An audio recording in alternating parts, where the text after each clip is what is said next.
Dios les bendiga, hermanos. Vamos a continuar con la iglesia de Pérgamo, que está en Apocalipsis 2, del 12 en adelante. Dice así la palabra de Dios.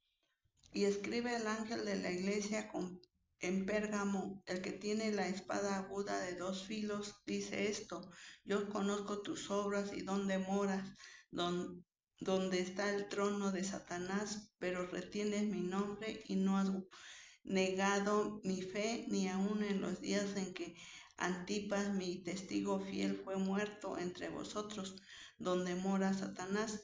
Pero tengo unas pocas cosas contra ti, que tienes ahí a los que retienen la doctrina de Balaam, que enseñaba a Balac a poner tropiezo ante los hijos de Israel, y a comer de cosas sacrificadas a los ídolos, y a cometer fornicación. Y también tienes a los que retienen la doctrina de los Nicolaitas, la que yo aborrezco. Por tanto, arrepiéntete, pues si no, vendré a ti pronto y pelearé contra ellos con la espada de mi boca. El que tiene oído, oiga lo que el Espíritu dice a las iglesias. Al que venciere daré de comer del maná escondido, y le daré una piedrecita blanca, y en la piedrecita escrito un nombre nuevo, el cual ninguno conoce sino aquel que lo recibe. Amén. Es la palabra de Dios que nos habla aquí sobre la iglesia de Pérgamo. Y realmente la iglesia de Pérgamo se estaban le recrimina por el pecado, pero lo que quiero ver, dice, escribe el ángel de la iglesia, así que aquí son palabras vivas de nuestro Señor Jesucristo, que le dice: el que tiene la espada aguda de 2 filos, dice esto. Y esta es la espada aguda, es la palabra de juicio. Y también me gustaría leer en Hebreos 4:12. Muchos sabemos este versículo de memoria, donde nos dice que realmente la palabra de Dios es viva y eficaz. Pero vamos a leerla. Dice: porque la palabra de Dios es viva y eficaz, y más cortante que toda espada de 2 filos, y penetra hasta partir el alma y el espíritu, las coyunturas y los tuétanos, y discierne los pensamientos, las intenciones del corazón. Entonces, eso es lo que es la palabra de Dios. Esa es la espada aguda que nos menciona aquí. Esta iglesia estaba considerada como una iglesia imperial, que estaba sobre una colina. Sí, por eso y esta iglesia lo que tenía es que adoraba mucho tenía otros dioses. Estaba el templo de Zeus, era el dios de los relámpagos, el Baco, el Asclepio, dios de la medicina. Ya ven que tiene una como víbora, el símbolo de la medicina. Pero Dios es lo que le dice aquí, que estos emperadores, el templo realmente eran los que ellos mandaban, lo que decían. Y entonces vemos cómo dice que él escribe a esta iglesia, y lo que dice lo de la espada de dos filos, realmente que es la palabra de Dios, ¿sí? Y con esa es la que nos va a hacer justicia. Y también nos dice que esta iglesia está en un lugar donde está el trono de Satanás. Esto podría significar un lugar donde era muy prominente la influencia de Satanás y de la maldad, porque Pérgamo era un centro de adoración imperial, o sea que ahí había mucha idolatría, mucho esto, y por eso Dios se refiere aquí como el trono de Satanás. Y también ahí nos menciona que realmente ahí murió Antipas, su testigo fiel, fue muerto entre vosotros donde mora Satanás. Se cree o se piensa que puede ser el líder de la iglesia o su pastor o su que estaba guiando a esta iglesia de Pérgamo. Y entonces aquí sí los alaba todavía el Señor, porque dice que a pesar de que ahora sí que vieron que moría su pastor ahí, la historia, la tradición lo cuenta que lo metieron en un becerro metálico de no sé de qué sea y le prendieron fuego para que ahí se cocinara. No, la escritura no nos menciona eso, pero aquí lo que nos dice que él murió y que esta iglesia siguió fiel aún a pesar de las acechanzas de Satanás, que él trataba de impedirlo, pero también le dice, tengo unas cosas contra ti, que retiene la doctrina de Balaam, permitir el pecado más que nada. Y si lo leemos ahí en Números 22:6 dice, ven pues ahora te ruego, maldíceme este pueblo porque es más fuerte que yo, quizás yo pueda herirlo y echarlo de la tierra, pues yo sé que el que tú bendigas será bendito y el que tú maldigas será maldito. Este fue el rey de Balac, que el rey de Moab que quería, mandó traer a Balaam, que era un profeta, y que maldijera al pueblo de Israel. Pero no lo voy a leer todo, está en Números 22, donde le pide que lo maldiga. No lo voy a leer todo, lo pueden leer con calma, y ahí dice que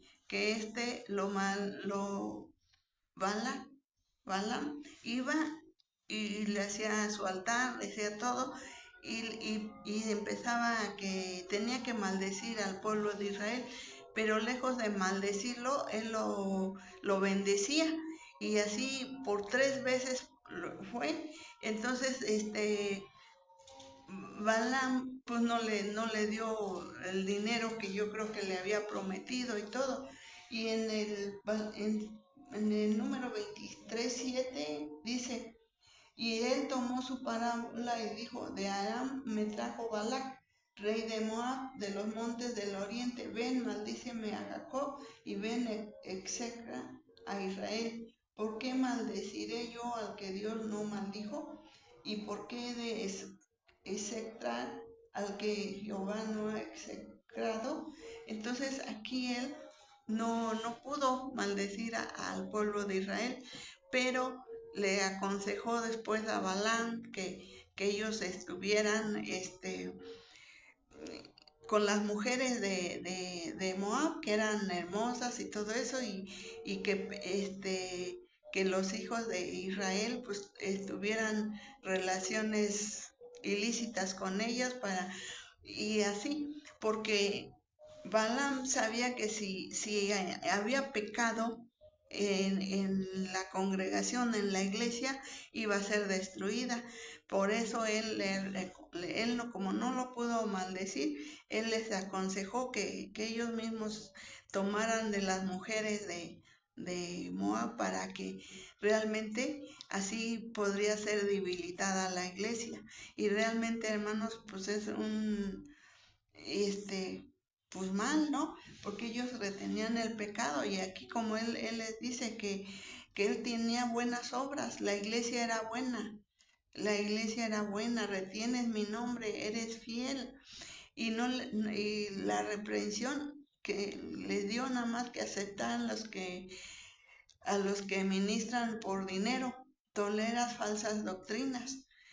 Pero realmente la iglesia pues era bueno, pero sí era permisiva para que se fueran a predicar unos que andan predicando por dinero.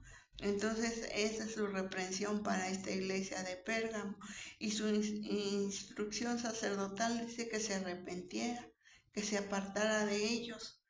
¿Por qué? Porque venía una promesa, el que venciere Dice, le daré el maná escondido. ¿Y quién es ese maná? Es Jesucristo mismo.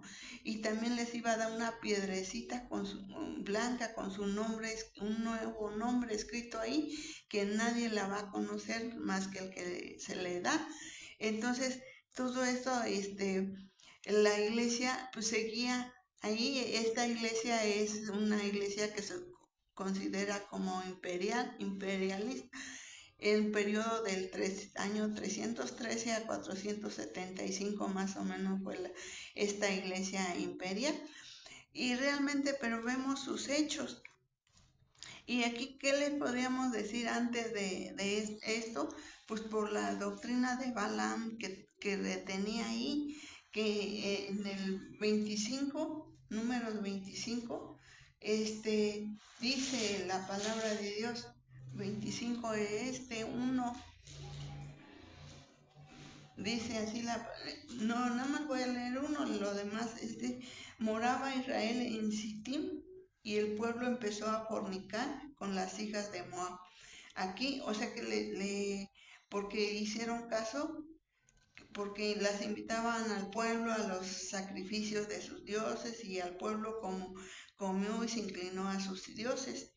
Así acudió el pueblo a Baal, peor, el furor de Jehová se encendió contra Israel. ¿Por qué? Porque hubo pecado. Sí, entonces vemos cómo Satanás siempre va a tratar de hacernos pecar, porque solamente así puede debilitar a una iglesia, a un cristiano. Recordemos también las tentaciones de que Dios le dijo a Jesús, y las tenemos ahí en Mateo 4, que dice que él le dijo cuando él ayunó y todo, tenía 40 días y 40 noches, le dijo, si eres hijo de Dios, pues di que estas piedras se conviertan en pan. Y así, y después le dijo que todos esos reinos le iba a dar, pero Jesús con la misma palabra le contestó, vete de mí, Satanás, y porque a tu Dios solo vas a adorar y a Él solo se va. Entonces ahí vemos, lo pueden leer todo ahí en Mateo 4, donde está la tentación de Jesús, y es lo que nosotros debemos de tomar ejemplo, porque el enemigo va a venir a poner tentación, no nos puede maldecir, no nos puede hacer nada como hijos de Dios, pero sí nos puede poner tentación para nuestra carne, y así en pecado pues somos seducidos pues muy fácil. Entonces, pero vemos que dice que si no se arrepiente vendré a juzgarte. ¿Sí? Él viene a juzgar, viene a lo que vimos en la primera iglesia, que Él va a quitar nuestro candelero de la iglesia. Entonces tengamos mucho cuidado con el pecado, no lo permitamos. En Hechos, el emperador Constantino decretó el fin de la persecución, pero con eso también inició la unión del imperio, consecuentemente la mezcla de doctrinas, el sincretismo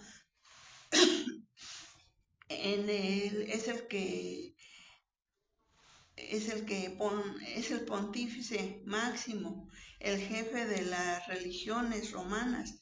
Cuando el imperio cae, los papas llenan el vacío de poder, creando una figura imponente del papado, y ahí es donde nace la iglesia católica, porque aquí vemos que el catolicismo dice que la iglesia católica es la primera, que es la que inició el cristianismo, pero aquí a la luz de la escritura damos cuenta que esa es una mentira. Aquí fue la iglesia primitivas, son las que anduvieron, la iglesia que empezaron con los discípulos, esa es la primera donde inició el cristianismo, pero ahorita ese no es mi tema.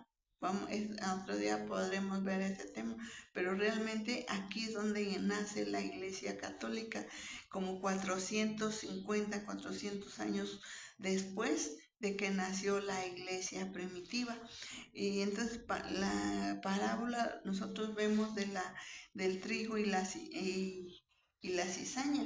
Realmente nosotros vemos que el trigo y la cizaña es una parábola que como les hablaba Jesús a sus discípulos, y ellos decían que pues, ellos sembraron buena semilla, pero nació la cizaña. No la voy a leer, está en Mateo 13, del 36 al 43, lo pueden leer, pero él les dijo que el Hijo del Hombre es el que siembra la buena semilla, la palabra de Dios, pero viene el enemigo, vienen las falsas doctrinas y es mezclada con el cristianismo, viene el enemigo que siembra, la cizaña es el diablo, la siega es el fin del siglo y los segadores son los ángeles. Entonces aquí vemos cómo, y luego sus discípulos le dicen que si pueden quitar la cizaña, y él dijo que no, porque al quitar la cizaña puede ser que arranquen también al trigo, los que están débiles, a los cristianos débiles. Por eso cuando hay un problema doctrinal así se debe de tratar aparte donde no estén los nuevos, porque con una enseñanza así, pues les ponen tropiezo. Sí, entonces vemos como Jesús menciona esta parábola de la trigo y la cizaña en esta iglesia. ¿Por qué? Porque es lo que hicieron, una mezcla del sincretismo, ¿sí? Ahora sí que el ser justos viene de Dios, pero la ambición del hombre, o sea que lo cambia. Este principio es el que nosotros, todos los principios buenos vienen de Dios, pero el hombre por la ambición, por el amor al dinero, por sacar mercadería de la palabra de Dios, viene el mal. Y entonces eso ya no es un principio divino, ya están viendo por carnalmente, por sus propios intereses. Y el sincretismo son los líderes que se dejan seducir por el lujo y la pompa imperial, que esa era la idea de esta iglesia, porque era el imperialismo estaba en su apogeo, y esto baja el nivel espiritual. Y ahí hay una Helena, madre de Constantino, que adopta el cristianismo con mucha fuerza, con mucho ímpetu, con mucha dedicación, pero eso la lleva a que contribuye a la idolatría. Y son iglesias que trabajan, ahora digamos, ahorita es como si una iglesia de sincretistas, que hoy diríamos es el ecumenismo, ecuménicas. Entonces vemos que también es lo que dio origen ahí a la idolatría. Y también son iglesias que trabajan ayudadas por el gobierno. Esa es la iglesia imperialista. Gobierno y reciben dádivas que porque así las van a apoyar. Son iglesias sincretistas que hay, diríamos, ecuménicas, ¿no? Que ellos piensan que con el apoyo del gobierno, con el apoyo de esto, van a poder más salir adelante. Pero ahí Jesús mismo dijo, y sí, lo de César es de César y lo de Dios es a Dios, y no podemos mezclar la política con la iglesia, porque ahí viene una decadencia, viene una baja espiritual, y es lo que haría más daño a una iglesia que tener los bienes económicos. Y los cristianos también que gustan de participar en política social o eclesiástica, convencidos de que el poder puede ayudar a la iglesia o ayudarme a mí en mi vida, en mi familia, a conseguir sus propósitos. Y esa pues es una mentira de Satanás, porque Satanás, como dicen, Dios Satanás quiere trabajar así rápido para llevarnos a la destrucción, pone sustentación para llevar a la iglesia a la decadencia espiritual, pero Dios siempre, Él trabaja más despacio, pero fiel. Dice que ahorita viene un texto en mente, dice, que la bendición de Jehová es la que enriquece y no añade tristeza a ella. Entonces, hermanos, aunque sea lo que sea, nosotros seguimos fiel al Señor, porque dice que entonces vamos a recibir el maná, ¿sí? El maná que nos promete aquí, en este pasaje que leíamos. Y el maná pues es Cristo, vamos a recibir a Cristo, vamos a, si somos fieles a Cristo, vamos a hacer. Y también otra cosa que le reprendió, que tienes a los que retienen la doctrina de los nicolaitas, que yo aborrezco. O sea, también los nicolaitas que dicen, no, pues yo soy salvo y si soy salvo, pues haga lo que haga, pues yo soy salvo. Y esa es una mentira de Satanás también, porque dice, el Señor dice, sin santidad nadie verá al Señor.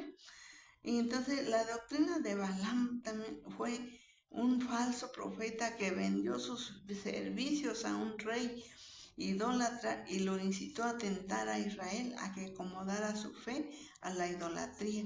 Realmente vemos todo eso y por lo tanto, dice, la doctrina de Balaam se refiere a los maestros y predicadores corruptos que llevaban al pueblo a una funesta aveniencia con la inmoralidad y mundanalidad y las falsas ideologías, todo por causa de superación personal o de ganancia económica.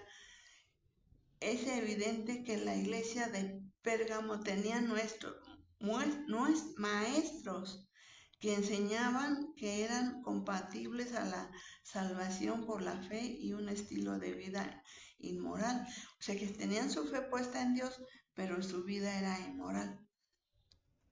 Y entonces Él dice que va a venir y va a pelear por ellos, ¿sí? Entonces, hermanos, tomemos en cuenta, dice, Él pelearé contra ellos. Jesús se opone a cualquiera que dentro de sus iglesias promuevan una actitud tolerante hacia el pecado.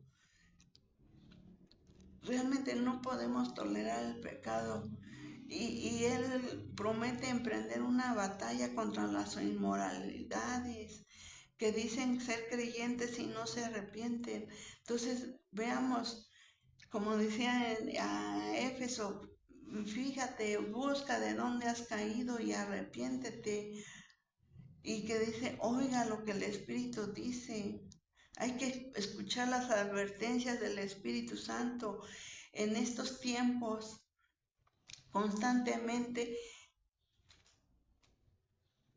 el Señor pronuncia las mismas palabras, predicadores con la sana doctrina predican las mismas palabras de Cristo a las 7 iglesias que estamos viendo ahorita, la inmoralidad, ordenándoles a los creyentes de hoy que venzan el pecado en el mundo y no toleren la inmoralidad, sino logren vencer en esa importante esfera y perderán la presencia, porque si no, en esa van a perder la esfera, la presencia de Dios y el poder del Espíritu.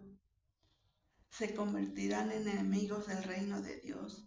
En cambio, si vencen, recibirán el maná escondido que es Jesucristo, ¿sí? Y una piedrecita blanca que significa el triunfo de la fe sobre todo lo que trata en destruir la devoción de Cristo. Todo lo que se llama pecado, ese nos va a dar esa piedrecita si nosotros somos fieles a Él. Entonces, hermanos, Él nos va a dar un nuevo nombre, un nuevo esto, pero seamos fieles, no permitamos el pecado. También ahí en Números 31, 14 al 16, lean, está con esa nos despediríamos, dice Números 31.